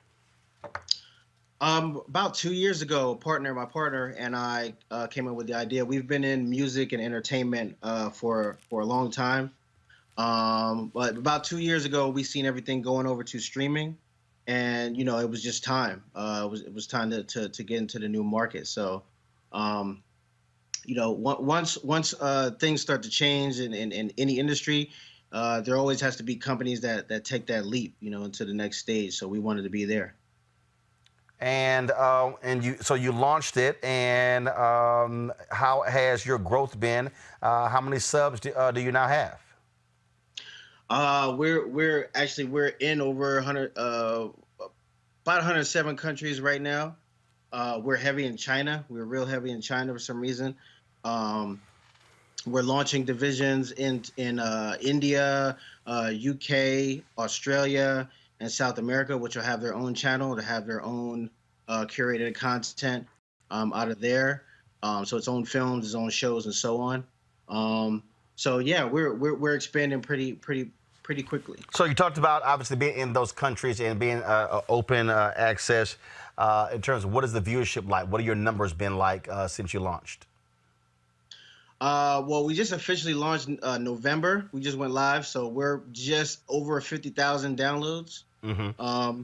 And so now is that now we say 50,000 downloads. They're not downloading shows. That's downloads of your app. That's downloads of the app. Yeah. Okay. Got it. Yeah. And so now that's the downloading of the app, but then also you're still able to see these. Well, also when you're on Roku or Apple TV, you're still downloading the app there as well. Yeah, exactly. Yeah. Okay. And you can also watch on the web as well. If you go to watchvire.com, you can view everything through there as well. You said vire.com? Watchvire.com. Yeah, watchvire.com. Okay, watchvire.com. One of the things when we talk about OTT networks that people don't understand is that you are, when we watch it on YouTube or Periscope or Facebook or Instagram, those companies are bearing the brunt of those viewership costs.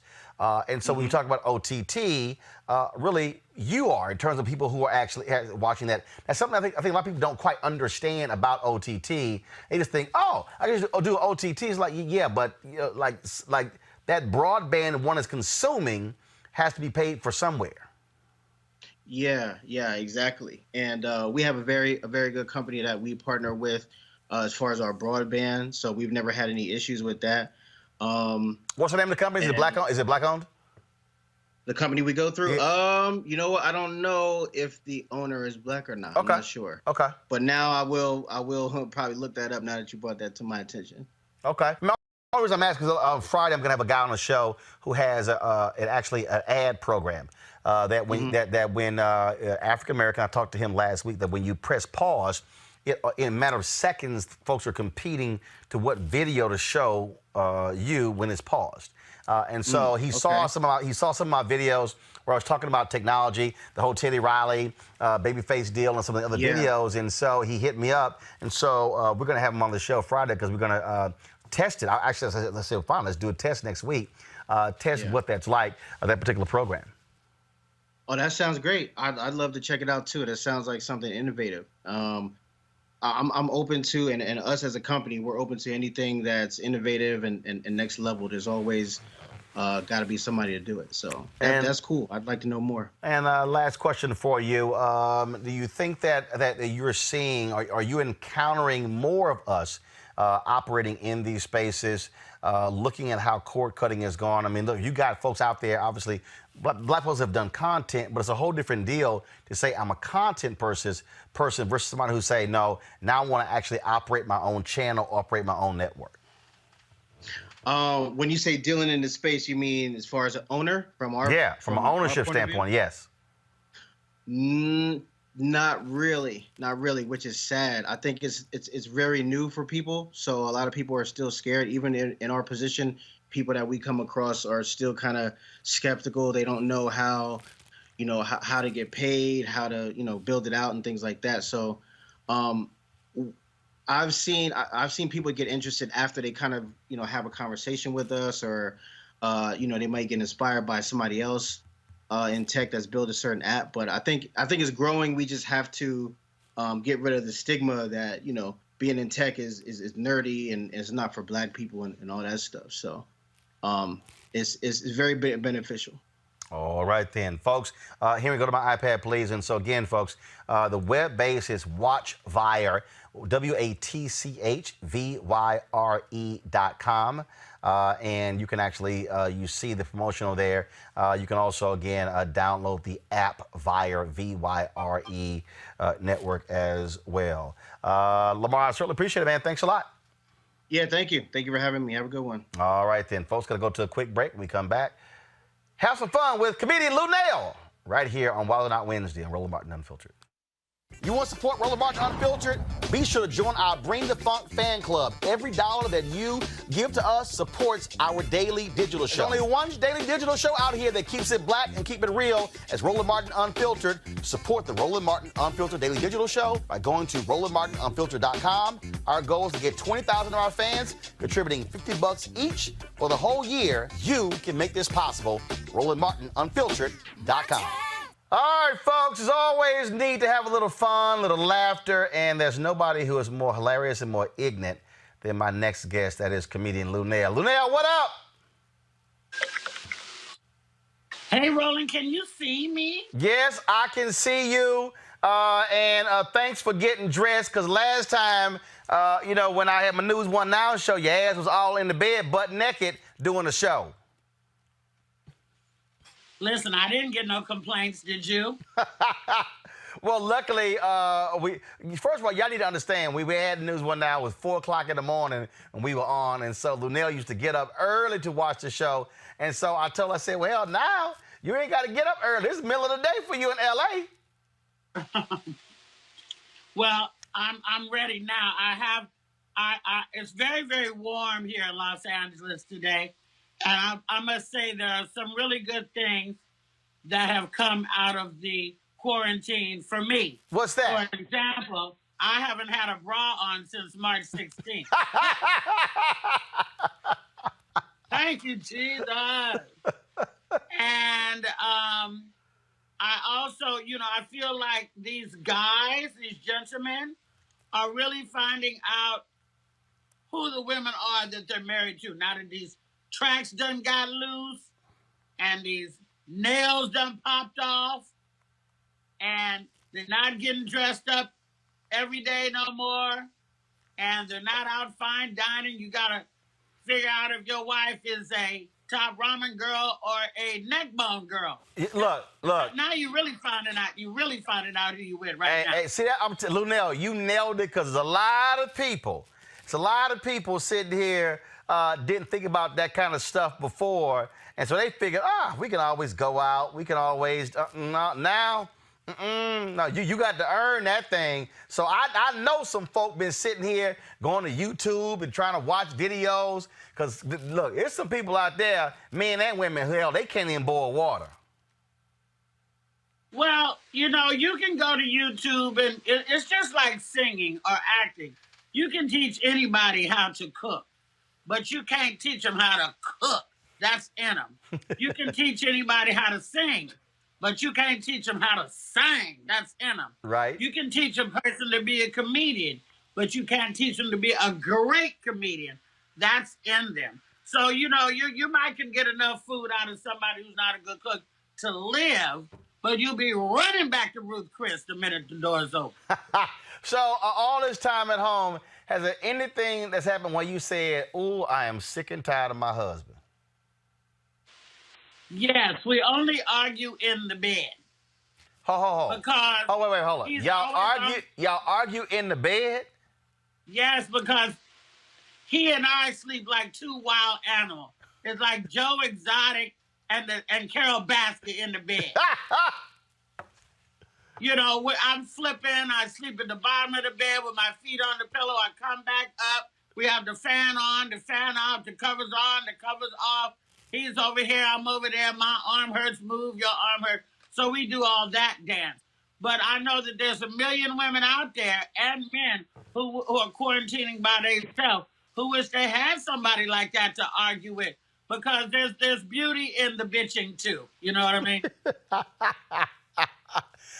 You're married, Roland. I take that. Like you guys sleep together. Hey. I'm sure that you're no picnic to sleep with every night. Hey, first of all, baby, I am a picnic. I'm to sleep with every single night. You a snack. But that picnic and a snack roll. No. I'm a full damn meal. So let's just be real clear. I ain't no snack. I ain't no snack. Ooh, I'm gonna have to take a sip of margarita. But see, that's also why you get a big enough house there. You can go to another room. Praise God for my house. Because when I get tired of being in that room, I go in that room. Get tired of being in that room, I go in that room. Get tired of being in that room, I go in that room. I got to tell you, though, this quarantine is the most rest I've had in my 30-year career. Right. Because when you're building a career, you got to go. You got to go. You don't even realize your back hurt or your knee hurt because you're going. I got to pack. I got to get on this plane. I got to be at this radio interview. 6 o'clock in the morning, 10 o'clock at night. You just going. And if you're a person in demand, like I am, you don't get no 2 months to lay up. Because, you know, the Bible says, a man who does not work does not eat. And I love to eat, and I don't mind working because I'm not digging no ditch. I'm not, you know, driving no strangers around. I'm not doing anything weird like that. And I really enjoy my job. I think it's a shame that people didn't realize how much we need the audience. I don't care if you're Ellen, Wendy, or nobody. We need an audience. The laughter is what makes the show exciting. And I think all the shows have fell flat. Seinfeld, everybody has fell flat since we don't have the audience. They think they need us, but we really need them.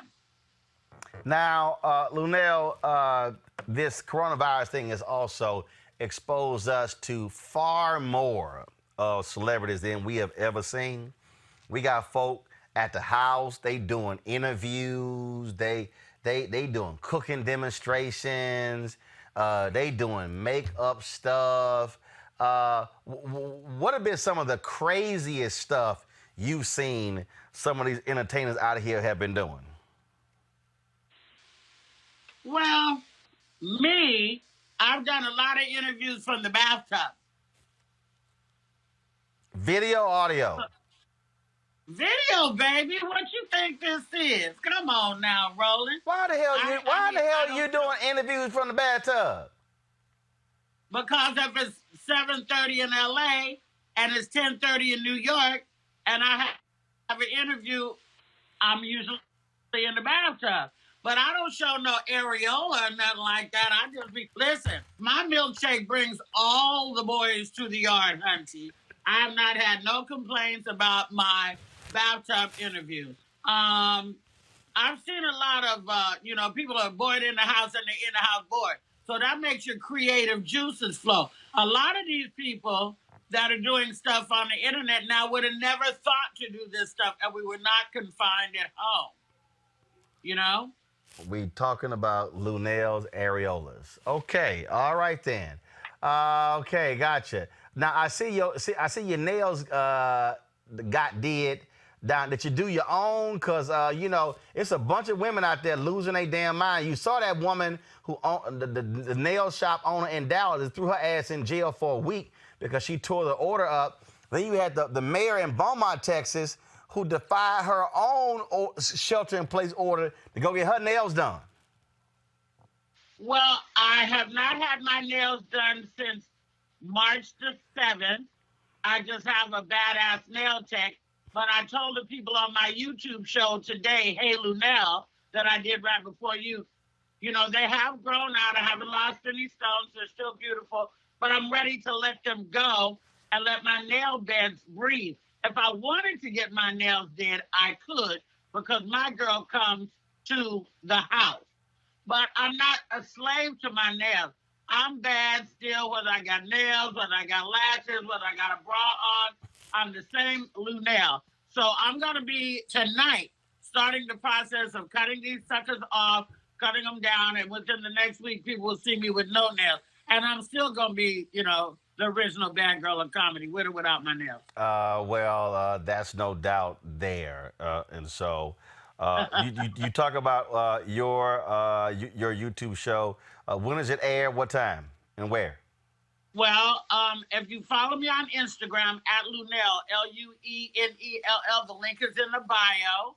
And if you don't and you just have YouTube, you just go to Hey Lunel, HeyLuenell. And I just did my show live every Wednesday, and from 3 to 4 p.m.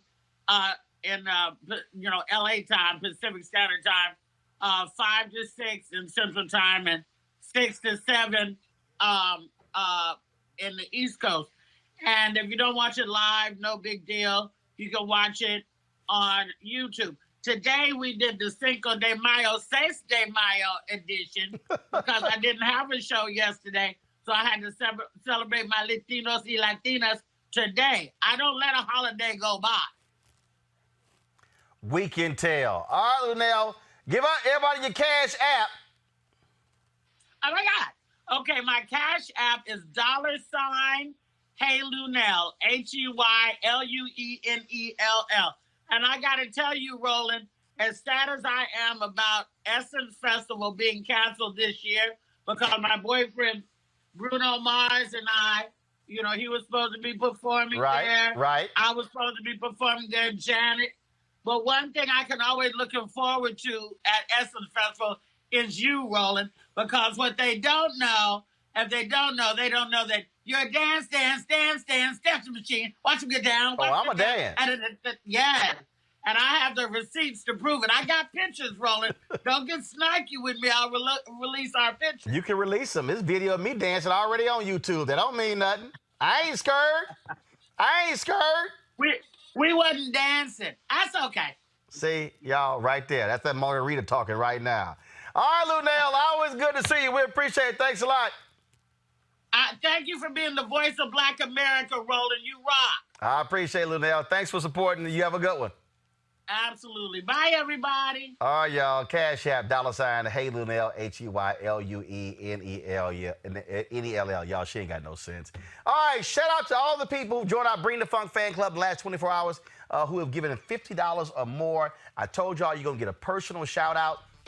Look, I'm real clear. I'm trying to get to 20,000 fans by the end of the year. Right now, We're sitting at about 5,800. We got lots more work to do, but we got 7 months to really get it done. And so joining me right now is, first of all, the folks, Alexandria Prentice, Andrea Smith, Avon, Blaine Dickinson, Constance Moore, Diva Empowered Magazine, Donna Burgess, Donna Frazier, Ebony Gully, Hope Bly, James Hollis, James Washington, Jamie Hooker, Jonathan Jarrett, Kevin Wembley, Lavinia Dover, Law J, Mavis Knight, Michael Smith, Mitchell Brown, Narita Collins, Oslo Inc., Patricia Keys, Raina Boutique, Rudolph Howard, Shalinda M. Lewis, Tavares Kuntz, Travis Everett, Ursula Hamilton, Vanessa Howard, William Sanders, Xavier Samuels, and Zakia Glass. All right, folks, don't forget, again, if you want to support us at Roland Martin Unfiltered, all you got to do is you can give via Cash App right here. Put it up, Cash App, $RM Unfiltered, PayPal, paypal.me/R Martin Unfiltered. You can also give right there on YouTube, at our YouTube channel. More than 3,000 of y'all are watching today. Man, if all y'all support us, yo, we halfway to our goal. You, Facebook as well, y'all. This show, look, it's free. We don't charge you a subscription every single month. We don't have it behind a paywall. We want you to be able to access it, but we also need your support to make this possible because trust me, the cameras, the lights, these monitors, this set, give me a wide shot, Henry, all of this, our control room, our staff. Y'all, none of this stuff is free, but we want to be able to have, again, a platform that is showcasing African Americans. Also, let me give a shout out always, giving a wide shout, Henry, to my man Leroy Campbell, the art piece you see down there, right there, of course, showing multiple generations of black folks voting. Leroy hooked us up with that, and so we certainly appreciate him doing so. Again, go to RolandMartinUnfiltered.com to support what we do. We're here every single day, live, 5 days a week, 6 to 8 p.m. Eastern, doing something nobody else is doing. Why? Because we know we must control our voice, control our narrative, and we must always speak truth unapologetically. All right? We're going to see y'all guys tomorrow right here on Roland Martin Unfiltered. Holla!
You want to check out Roland Martin Unfiltered? YouTube.com/Roland S. Martin. And subscribe to our YouTube channel. There's only one daily digital show out here that keeps it black and keep it real. It's Roland Martin Unfiltered. See that name right there? Roland Martin Unfiltered. Like, share, and subscribe to our YouTube channel. That's YouTube.com/Roland S. Martin. And don't forget to turn on your notifications so when we go live, you'll know it. Hey everybody, this is your man Fred Hammond, and you're watching Roland Martin, my man, Unfiltered. Hi, this is Essence Atkins, and you're watching Roland Martin Unfiltered. Hey yo, Peace World, what's going on? It's the Love King of R&B, Raheem Devon, and you're watching Roland Martin Unfiltered. Hi, my name is Brescia Webb, and you're watching Roland Martin Unfiltered. Ow. Well, I like a nice filter usually, but we can be unfiltered. What's going on? This is Tobias Trevelyan. And if you're ready, you are listening to and you are watching Roland Martin Unfiltered. What's up? I'm Lance Gross, and you're watching Roland Martin Unfiltered. Hi, this is Shirley Ralph, and you are watching Roland Martin Unfiltered. I mean, could it be any other way? Really? It's Roland Martin.